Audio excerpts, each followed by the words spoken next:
मैं विश्वास करता हूं कि मेरे साथ आप भी इस बात से सहमत होंगे कि ये जो वर्ष परमेश्वर ने हमें दिया है, ये वर्ष हमारी अच्छाइयों के कारण, हमारी कोई खूबी के कारण नहीं, पर ये वर्ष परमेश्वर ने उसकी असीम करुणा से हमें दिया है।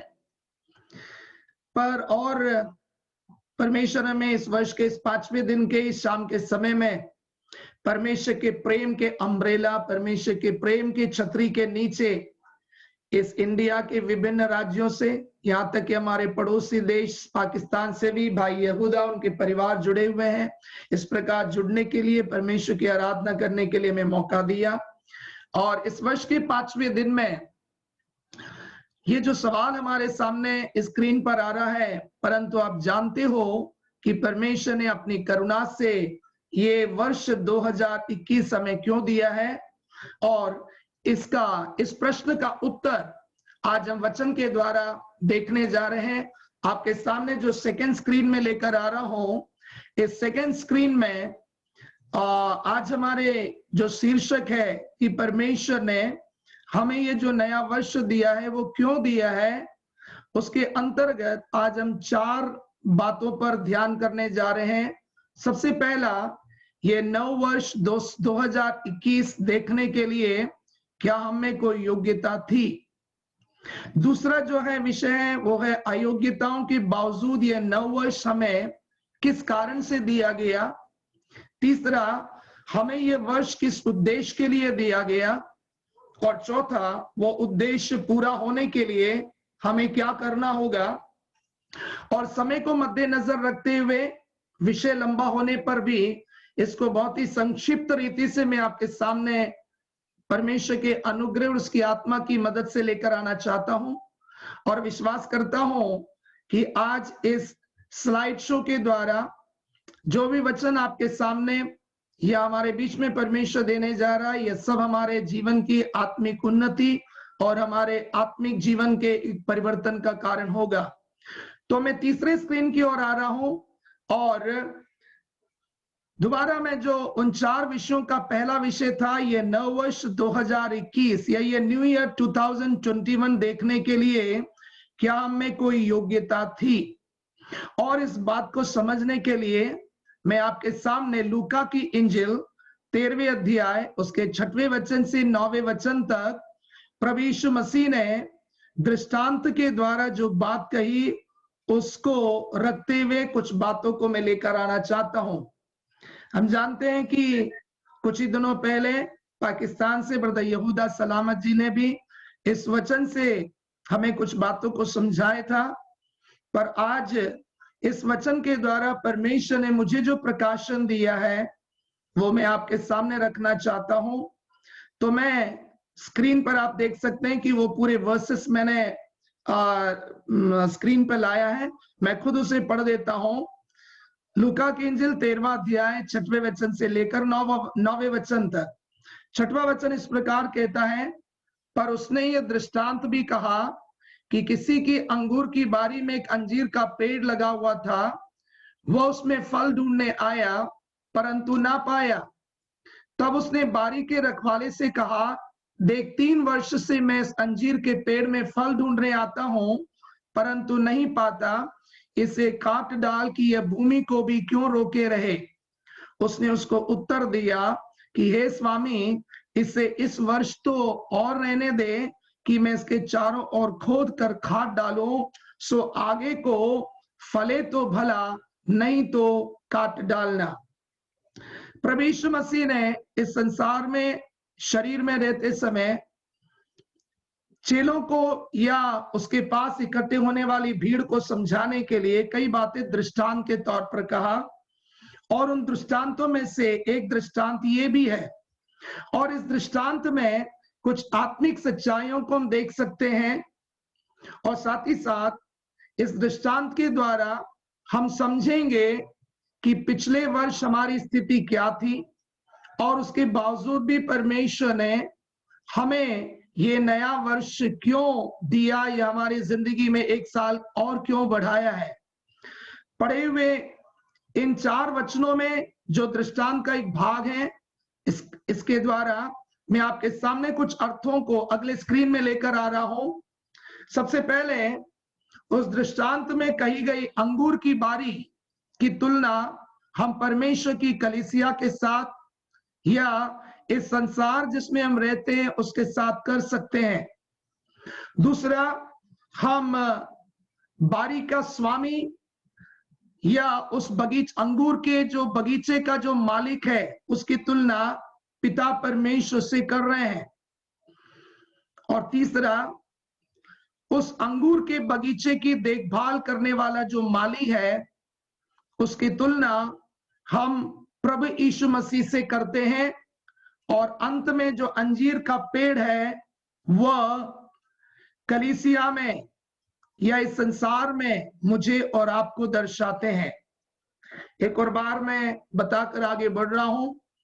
अंगूर की बारी परमेश्वर की कलीसिया की ओर संकेत करती है और अंगूर की बारी का स्वामी पिता परमेश्वर को दर्शाता है।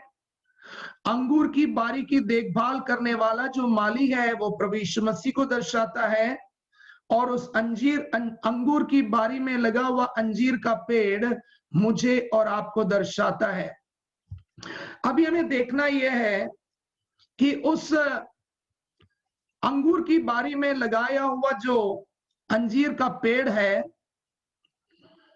उस पेड़ को लगाने के बाद जब उस अंजीर के पेड़ में फल देने का समय आया, उस समय से लेकर लगातार 3 वर्ष उस अंजीर के पेड़ को लगाने वाला उस अंगूर के बगीचे का मालिक उसमें फल ढूंढ कर आता है।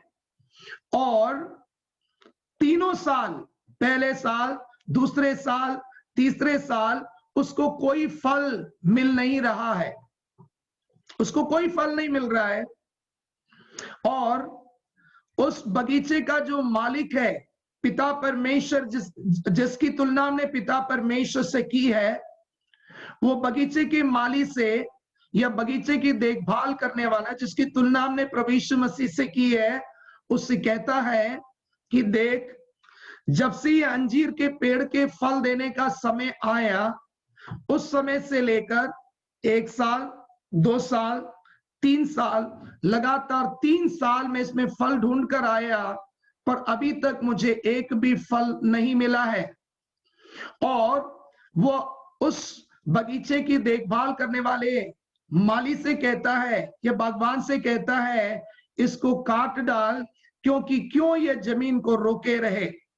पर मेरे प्रियो, हम क्या देख रहे हैं कि वो बगीचे का माली जिसकी तुलना हमने प्रभु यीशु मसीह से किया है, वो प्रभु यीशु मसीह उस मालिक से कहता है, स्वामी 1 वर्ष और बढ़ा कर दे दे, 1 वर्ष और बढ़ा कर दे दे।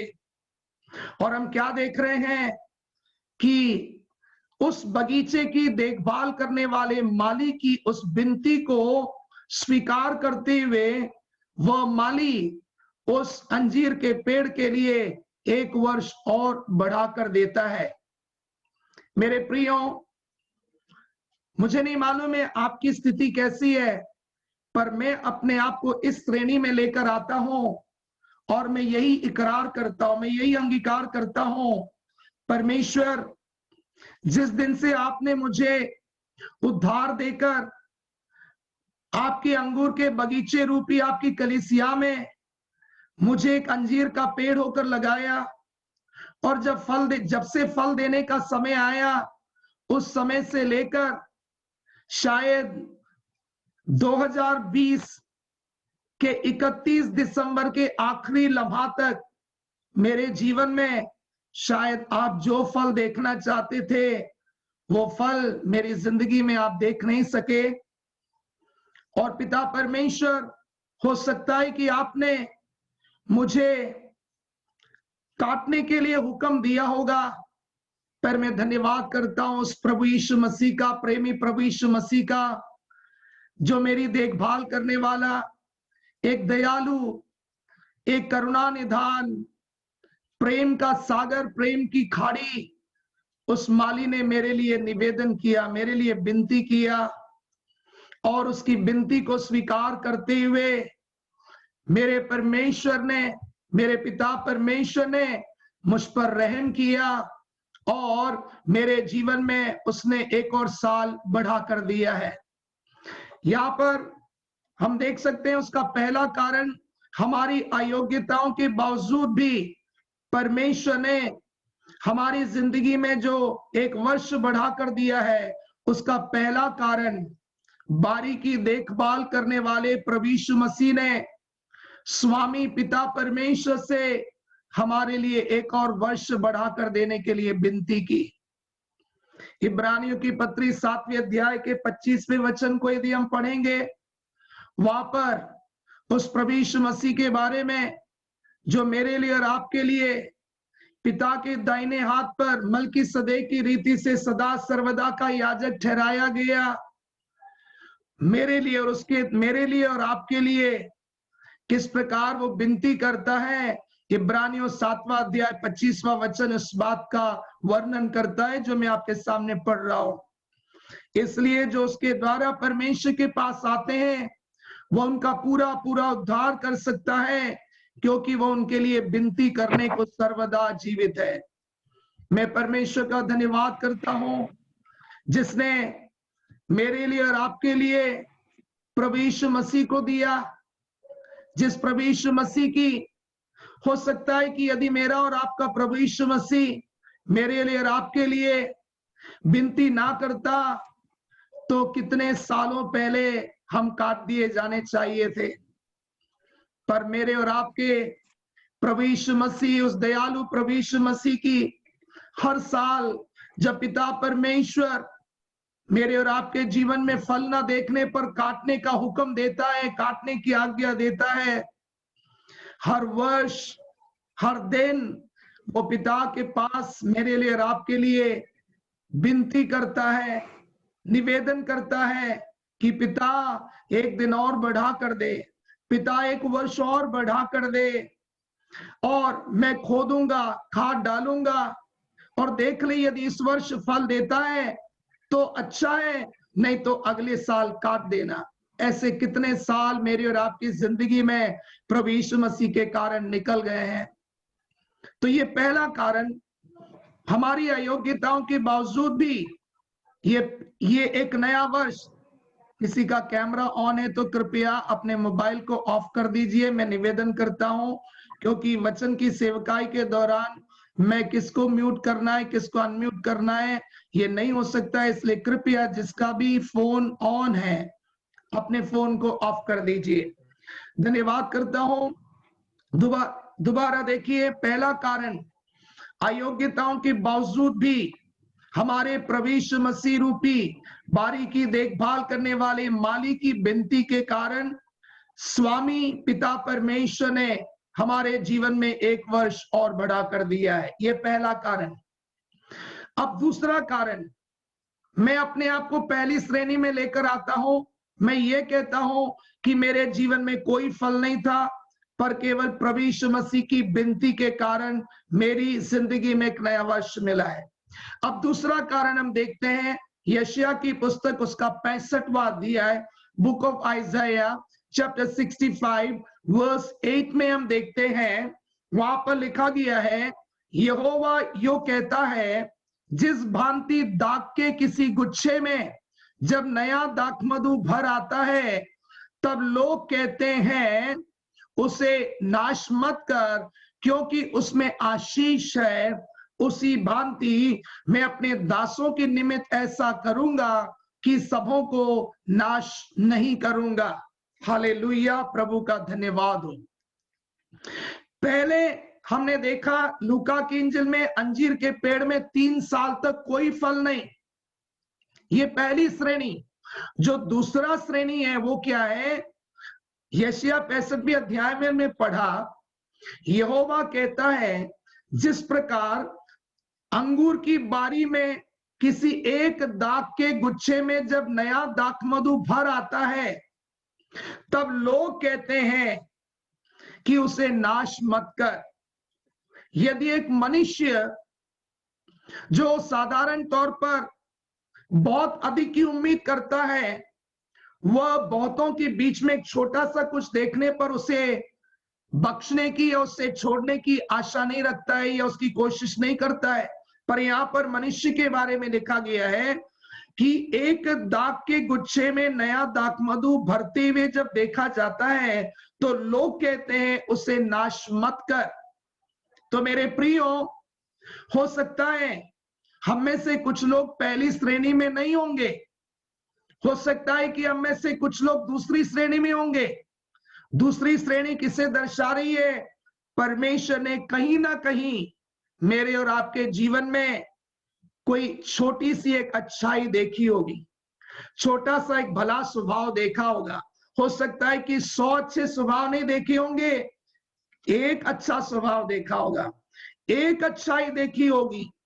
और जैसे लोग दाख के गुच्छे में एक नया दाख मधु भरते हुए आते देखते हैं तो उसे नाश नहीं करना बोलते हैं, तो उसी प्रकार मेरे और आपके जीवन में हो सकता है कि पिछले सालों में परमेश्वर ने एक अच्छा स्वभाव देखा होगा, एक अच्छाई देखी होगी। उस एक अच्छाई के कारण परमेश्वर कहता है इसको नाश नहीं करना, इसमें आशीष है। क्योंकि मेरे प्रियो, हमारा परमेश्वर वो परमेश्वर है जिसने शून्यता में से सब कुछ बनाया है। वो परमेश्वर थोड़े को बहुतायत में बदलने की सामर्थ्य रखने वाला परमेश्वर है। इसलिए पिछले साल मेरे और आपके जीवन में उस परमेश्वर ने एक छोटी सी अच्छाई, एक छोटा सा फल देखकर कहा होगा इसे नाश मत करना, इस छोटी सी अच्छाई को मैं बढ़ाने की सामर्थ्य रखता हूं। अगले साल ये छोटी सी अच्छाई एक बहुत बड़ी अच्छाई में बदलने जा रही है। तो दूसरा कारण, मेरे और आपके जीवन में कुछ अच्छाइयां होंगी, पर मैं अपने आप को पहली श्रेणी में रख रहा हूं। आप अपने आप को किस श्रेणी में लाते हैं मुझे नहीं मालूम है। पहली श्रेणी कोई फल नहीं, पर प्रभु यीशु मसीह ने विनती की और मुझे उस यीशु की विनती के कारण एक साल और बढ़ा कर दिया गया। दूसरी श्रेणी, हो सकता है कि हम बिल्कुल निष्फल नहीं रहे, कोई ना कोई अच्छाई हमारे जीवन में रहा होगा, एक फल रहा होगा, 2 फल रहा होगा।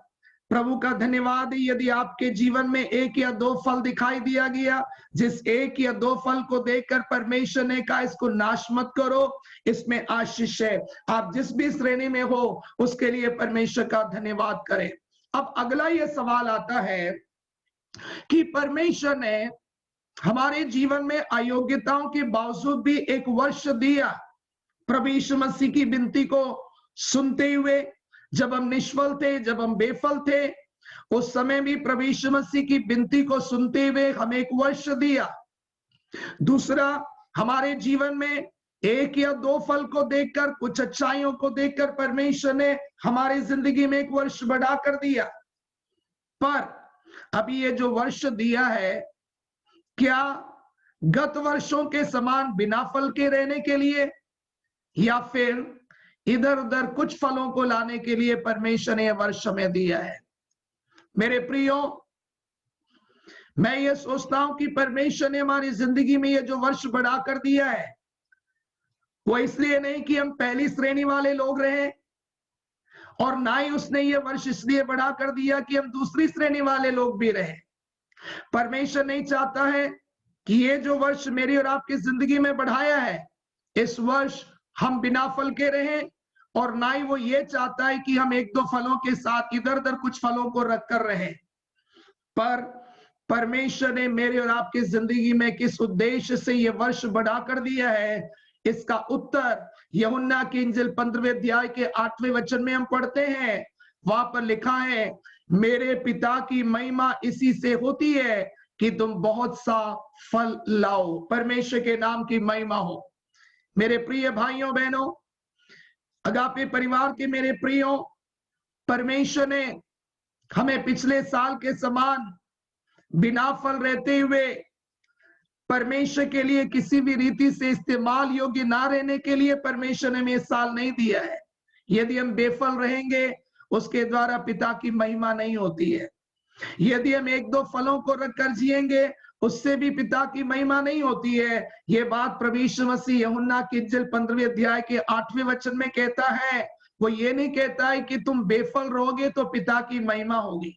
वो ये नहीं कह रहा है कि एक दो फल रखने पे पिता की महिमा होगी, पर वो कह रहा है मेरे पिता की महिमा इसी से होती है कि तुम बहुत सा फल लाओ, तभी तुम मेरे चेले ठहरोगे। मैं और आप जब बहुत फल लेकर आएंगे, उसके द्वारा दो बातें होने जा रही है। एक, मैं और आप प्रभु यीशु मसीह के चेले कहलाएंगे। दूसरा, मैं और आप पिता की महिमा का कारण बनकर रहेंगे। पर उसके विपरीत यदि मेरे और आपके जीवन में कोई फल नहीं है, या केवल एक या दो फल इधर उधर लगे हुए हैं, ना तो मैं और आप यीशु के चेले ठहर सकेंगे और ना ही मेरे और आपके द्वारा पिता की महिमा हो सकेगी। पर आज इस साल के इस 5वें दिन में हम एक निर्णय करें कि प्रभु, पिछले सालों के समान में बेफल नहीं, पिछले सालों के समान इधर उधर एक दो डाली में एक दो फल रखकर जीने वाला मसीह होकर नहीं, पर ये वर्ष जो तूने अपनी बड़ी दया से मेरी जिंदगी में बढ़ा कर दिया है, इस वर्ष जैसे तू चाहता है कि मैं बहुत सा फल लेकर आऊं, मुझे अनुग्रह दे कि मैं बहुत सा फल लेकर आऊं, ताकि सबसे पहले मैं तेरा चेला गिना जा सकूं, और दूसरा, मेरी जिंदगी के द्वारा पिता की महिमा हो सके, परमेश्वर के नाम की महिमा हो। अब हमें देखना है कि हमें फल कौन से लेकर आने हैं, हमें कौन सा फल लेकर आना है। और हम सभी लोगों को मालूम है, गलतियों की पत्री 5वें अध्याय के 22वें और 23वें वचनों में हम यहाँ पर आत्मा के फलों के बारे में देखते हैं, जो परमेश्वर मेरे और आपके जीवन में बहुतायत से लेकर आने की अपेक्षा करता है। और इसी उद्देश्य से परमेश्वर ने मेरे लिए और आपके लिए ये साल बढ़ा कर दिया है। हम कदापि ये ना सोचें कि परमेश्वर ने ये साल हमारे लिए बढ़ाया है कि रीति रिवाज के अनुसार हम संडे को चर्च जाएं, अपने पारिवारिक रीति रिवाज की प्रार्थनाओं को करें, हम रीति रिवाज के तौर पर रोज अपने बाइबलों में से कुछ पवित्र शास्त्र में से कुछ अध्यायों को पढ़ लें। नहीं मेरे प्रियो, परमेश्वर ने इन सब के साथ हमें आत्मा के फलों को लेकर आने के लिए कहा है। और वो आत्मा के फल 22वें 23वें वचनों में आत्मा के कुल मिला के 9 फलों के बारे में कहा गया है, जिसमें हम देखते हैं आत्मा का फल प्रेम, आनंद, मेल, धीरज और कृपा, भलाई, विश्वास, नम्रता और संयम है। ऐसे ऐसे कामों के विरोध में कोई व्यवस्था नहीं है। परमेश्वर के नाम की महिमा हो। इन 9 फलों में हम देखते हैं सबसे पहला फल वो है प्रेम। और यदि आप पहला कुरिन्थियों उसके 13वें अध्याय में जाएंगे तो वहां पर भी हम देख सकते हैं संत पौलुस कहता है कि इस 3 बातें महत्वपूर्ण हैं और उनमें सबसे महत्वपूर्ण है प्रेम। मसीह जीवन की बुनियादी प्रेम है। यदि हमारे अंदर प्रेम ना हो, यदि हमारे अंदर दया भावना ना हो, यदि हमारे अंदर दूसरों के लिए भलाई करने का स्वभाव ना हो, तो हम एक ऐसे इमारत के समान है जिसकी कोई बुनियाद ही नहीं है। एक बार मैं किसी जगह पर यात्रा कर रहा था कार में, तो आगे ट्रक जा रहा था और ट्रक के पीछे एक बात लिखी हुई थी। वो इस प्रकार लिखा हुआ था कि मंदिर, मस्जिद, गुरुद्वारा जाओ बार बार, पूजा पाठ करो बार बार, पर यदि प्रेम, दया और भलाई ना हो तो है ये सब बेकार। एक और बार मैं दोहरा देता हूं, मंदिर, मस्जिद, गुरुद्वारा जाओ बार बार, पूजा अर्चना करो बारंबार, पर प्रेम, दया, भलाई ना हो तो है ये सब बातें बेकार।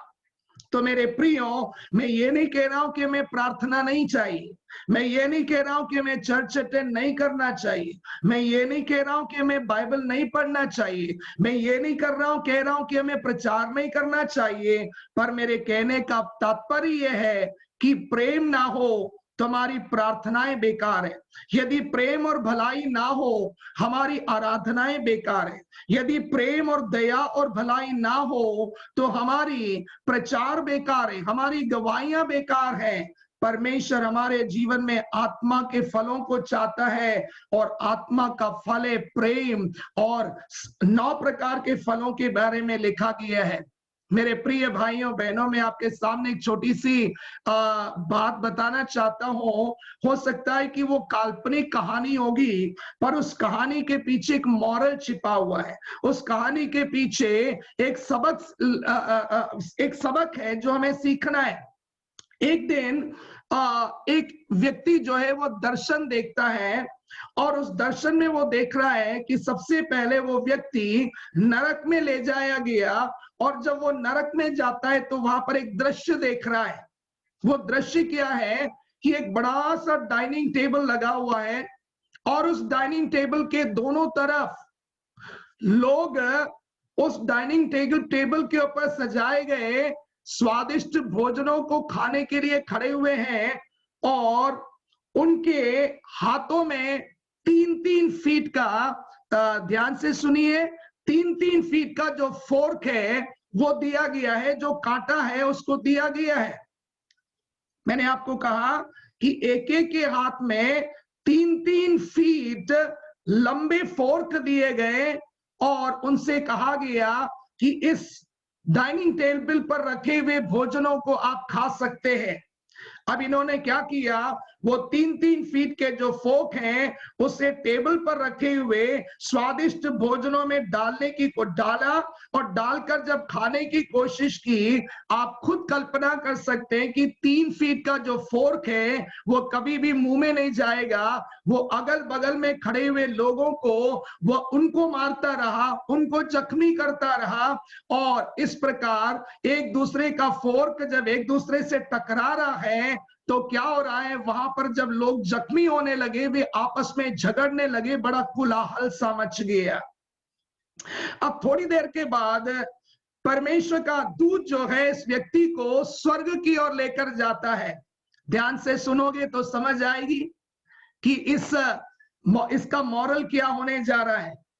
और जब स्वर्ग में ले जाया गया तो वहां पर उसने यही दृश्य देखा, एक बड़ा डाइनिंग टेबल है, दोनों तरफ उस डाइनिंग टेबल पर भोजन रखा हुआ है, दोनों तरफ लोग खड़े हुए हैं, उनके हाथों में भी वही 3 फीट का फोर्क दिया गया है।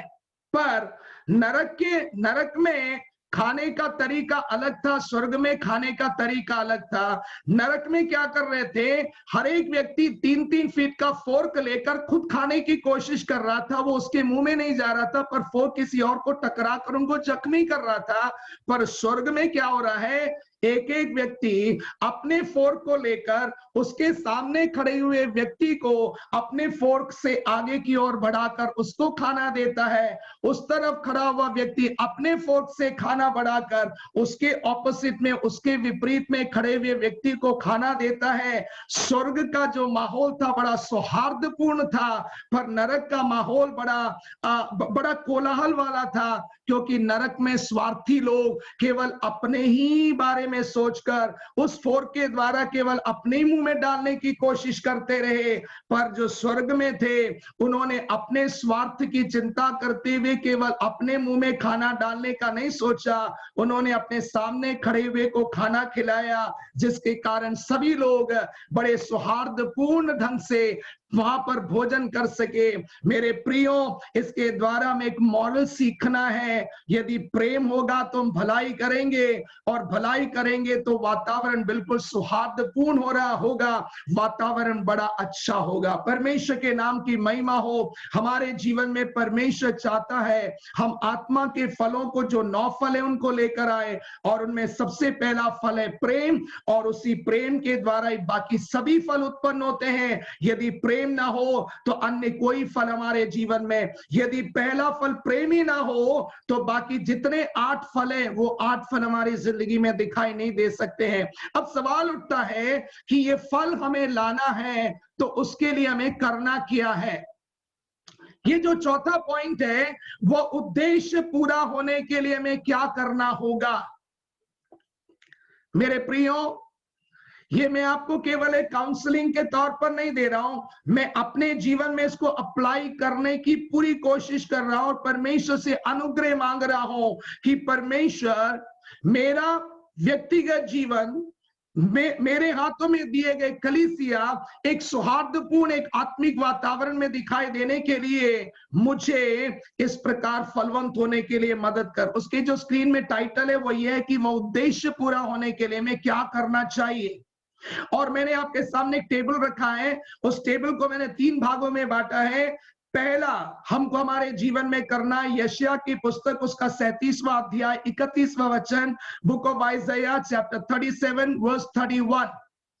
और हिंदी में जो वचन है, किसी के पास यदि इंग्लिश बाइबल है तो कृपया जल्दी से उस इंग्लिश बाइबल को खोल के वो वचन पढ़ना, क्योंकि इंग्लिश बाइबल में, यहां तक कि पंजाबी बाइबल में भी वो वचन बहुत अच्छे से लिखा गया है। हिंदी में बहुत ही सरल रीति से उसे लिखा गया है, फिर भी मैं हिंदी में पढ़ रहा हूं। और यहूदा के घराने के बचे हुए लोग फिर जड़ पकड़ेंगे और फूले फलेंगे। पर इंग्लिश में यदि आप देखेंगे तो वहां लिखा है the household of JUDA shall be rooted underneath. कहने का मतलब वो नीचे जड़ पकड़ेंगे और फल ऊपर लेकर आएंगे। यदि किसी के पास इंग्लिश बाइबल है, बुक ऑफ आइज़ाया 37, 31, ऊंची आवाज में जरा पढ़ दीजिए ताकि सब लोग उसे सुन सकें। And the remnant that is escaped of the house of Judah shall again take root downward and bear fruit upward. एक minute, shall again take the root downward, वो जड़ नीचे पकड़ेंगे और आगे क्या लिखा है? And bear fruit upward. And bear fruit upward, जड़ नीचे पकड़ेंगे, फल ऊपर लेकर आएंगे। इंग्लिश में देखिए बड़ा अच्छे से लिखा गया है, वे जड़ नीचे की ओर फैलाएंगे और फल ऊपर की ओर लेकर आएंगे। मेरे प्रियो, यदि मुझे और आपको आत्मा के 9 फलों को लेकर आना है तो उसके लिए पहला जो हमें काम करना है वो है, ऊपर फल लाने के लिए हमें अपने मन और हृदय की जड़ों को नीचे की ओर फैलाना है। और नीचे की ओर हमें कहां फैलाना है, उसका आंसर इफिसियों की पत्री 3 अध्याय के 17वें वचन में लिखा है, और विश्वास के द्वारा मसीह तुम्हारे हृदय में बसे कि तुम प्रेम में जड़ पकड़ कर। कहने का मतलब हमें परमेश्वर के प्रेम के गहराइयों में अपनी जड़ों को उतार कर ले जाना है। जब हम अपने जड़ों को परमेश्वर के प्रेम की गहराई में लेकर जाएंगे तो मेरे प्रियो, हमारे जीवन में ऊपर फल दिखाई देंगे, हमारे शब्दों में फल दिखाई देंगे, हमारे क्रियाओं में फल दिखाई देंगे, हमारे चाल चलन में फल दिखाई देंगे। और जब मेरे और आपके जीवन में परमेश्वर के प्रेम की गहराइयों में जड़ पकड़ने के कारण ऊपर जो फल लगेंगे, उसके कारण मैं और आप यीशु के चेले ठहरेंगे और पिता की महिमा होती रहेगी। दूसरा जो हमें करना है वो क्या है? उत्पत्ति की पुस्तक 41वां अध्याय 52वें वचन में हम देखते हैं यूसुफ जो मिस्र देश में ले जाया गया था, और हम देखते हैं 13 साल के बाद जब वो प्रधानमंत्री बना या उस देश का अधिकारी बना तो उसके 2 पुत्र उत्पन्न हुए। और उसने देखिए 52वें वचन में दूसरे का नाम क्या रखा है? दूसरे का नाम उसने यह कहकर एफ्रेम रखा कि मुझे दुख भोगने के देश में परमेश्वर ने फुलाया फलाया है। My God has made me fruitful in the land of affliction. परमेश्वर ने मुझे दुख भोगने के देश में फलवंत बनाया है। और वहां पर फल लगने का उस यूसुफ के जीवन में, उस दुख भोगने के देश में वातावरण अनुकूल नहीं था, प्रतिकूल था। पर उस प्रतिकूल वातावरण में भी यूसुफ अपने जीवन में फलों को लेकर आने का कारण था। वो कारण क्या था? एफ्रेम के पहले एक मनश्शे पैदा होना जरूरी था। और देखिए उत्पत्ति 41वें अध्याय के 51वें वचन में, जेनेसिस चैप्टर 41 एंड वर्स 52 में हम देखते हैं कि जब मनश्शे का जन्म होता है तो वह उस मनुष्य के बारे में क्या कह रहा है? और यूसुफ ने अपने जेठे का नाम यह कह के मनुष्य रखा कि परमेश्वर ने मुझसे सारा क्लेश और मेरे पिता का घराना भुला दिया है। हालेलुया, परमेश्वर की महिमा हो। एफ्रेम, यूसुफ एक फलवंत मनुष्य बनने के लिए यूसुफ के जीवन में एक मनासे जन्म लेना जरूरी था। कहने का मतलब उसे अपने क्लेशों को भूलना जरूरी था, उसे अपने पिता का घराना भूलना जरूरी था। पिता का घराना भूलने का मतलब ये नहीं है कि वो अपने पिता को भूल गया, अपने भाइयों को भूल गया। यहाँ पर वो पिता का घराना भूलने का मतलब क्या है कि पिता के घर में उसके भाइयों के द्वारा उसको जो क्रूर व्यवहार मिला, उन क्रूर व्यवहारों को यूसुफ को भूलना जरूरी था। यदि यूसुफ अपने भाइयों के क्रूर व्यवहार को नहीं भूलता तो शायद यूसुफ फलवंत नहीं हो सकता था। मेरे प्रियो, कई बार हम अपने जीवन में फलवंत ना होने का कारण ये कि हम कई बातों को भूलते नहीं है। हम हमारे जीवन में लोगों के द्वारा किए गए बुराई को, हम लोगों के द्वारा किए गए बुरी बातों को भूलते नहीं है, जिसके कारण हम अपने जीवन में उनके लिए प्रेम और भलाई का फल उत्पन्न नहीं कर पाते हैं। पर जब मैं और आप अपने जीवन में मनुष्य को लेकर आएंगे, जब मेरे और आपके जीवन में उन सारे बातों को जो हमारे साथ लोगों ने किया है, जो बुराइयां हमारे साथ की है, उन बुराइयों के कारण हमारे जीवन में हमें जिन क्लेशों में से होकर गुजरना पड़ा, यूसुफ को उसके भाइयों के द्वारा किए गए व्यवहारों के कारण 13 साल कई प्रकार के क्लेशों से होकर गुजरना पड़ा। पर यूसुफ फलवंत बनने के लिए उसे उसके भाइयों के क्रूर व्यवहार और उनके क्रूर व्यवहार के कारण मिले हुए क्लेशों को भूलना जरूरी था कि वो फलवंत बन सके। मेरे प्रियो, परिवार में हो, कलीसिया में हो, समाज में हो, यदि हम किसी के द्वारा की गई बुराई को ना भूलें और उनके द्वारा की गई बुराई के कारण हमारे जीवन में हुए नुकसानों को ना भूलें, हम कभी भी लोगों के लिए प्रेम और भलाई का फल नहीं दे सकते हैं। यदि मैं और आप प्रेम और भलाई का फल देना है तो यूसुफ के समान मनुष्य हमारे जीवन में जन्म लेना है। परमेश्वर मुझे और आपको अपने उस प्रेम से भरना है, जो प्रेम मुझे और आपको लोगों के द्वारा की गई बुराई और उनके द्वारा की गई बुराई से होने वाले क्लेश को भूलने के लिए मदद कर सकता है। प्रभु के नाम की महिमा हो। और जल्दी से मैं खत्म करने जा रहा हूं, आखिरी जो, इसलिए देखिए दूसरा जो पॉइंट यहां पर मैं दिखा रहा हूं, वहां लिखा है फलने के लिए हमें कुछ बातों को भूलना जरूरी है।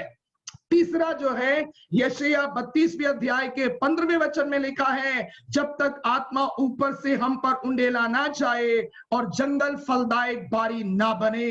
तो मेरे प्रियो, तीसरा विषय, फलने के लिए हमें पवित्र आत्मा की वर्षा चाहिए। तो इसी के साथ आज मैं संदेश को समाप्त करना चाहता हूं। परमेश्वर ने हमारी जिंदगी में एक वर्ष बड़ी दया से जोड़ कर दिया है कि हम फलवंत बने और बहुत सा फल लेकर आए। हम बेफल रहने के लिए, हम इधर उधर एक दो फलों को लेकर आने के लिए परमेश्वर ने हमारे जिंदगी में ये साल बढ़ाकर नहीं दिया है, पर परमेश्वर ने मेरे और आपके जीवन में ये साल बढ़ाकर दिया है ताकि मैं और आप बहुत फल लेकर आए, ताकि हम यीशु के चेले ठहराए और हम पिता की महिमा का कारण बने। और समाप्त करने के पहले हम फलवंत होने के लिए जो 3 कारण है उसको मैं दोहरा कर खत्म कर रहा हूं। पहला, हम फल लाने के लिए परमेश्वर के प्रेम में नीचे जड़ पकड़ना है। दूसरा, हम फल लाने के लिए हमें कुछ बातों को भूलना जरूरी है। तीसरा, हमें फल लाने के लिए पवित्र आत्मा की वो स्वर्गीय की बारिश हमारे जीवन में बहुत जरूरी है। परमेश्वर हमें अनुग्रह दे और परमेश्वर अपने आत्मा की बारिश से हमें सींचते रहे, ताकि मैं और आप जैसे परमेश्वर चाहता है और जिस उद्देश्य उसने ये वर्ष हमारे जिंदगी में जोड़ा है, हम परमेश्वर के लिए बहुतायत का फल लेकर आए, ताकि मैं और आप यीशु के चेले गिने जाए और मेरे और आपके जीवन के द्वारा केवल पिता परमेश्वर की महिमा होते रहे।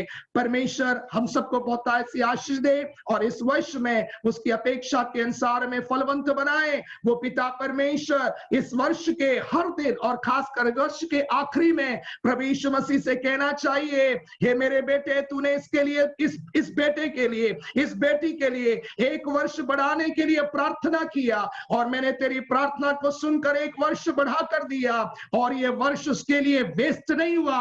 ये वर्ष में वो मेरी इच्छा के अनुसार बहुत अधिक फलवंत बना है। ये गवाही प्रभु यीशु मसीह को मेरे और आपके कारण पिता परमेश्वर से मिलने पाए। प्रभु हम सबको आशीष दे। God bless you. Thank you very much.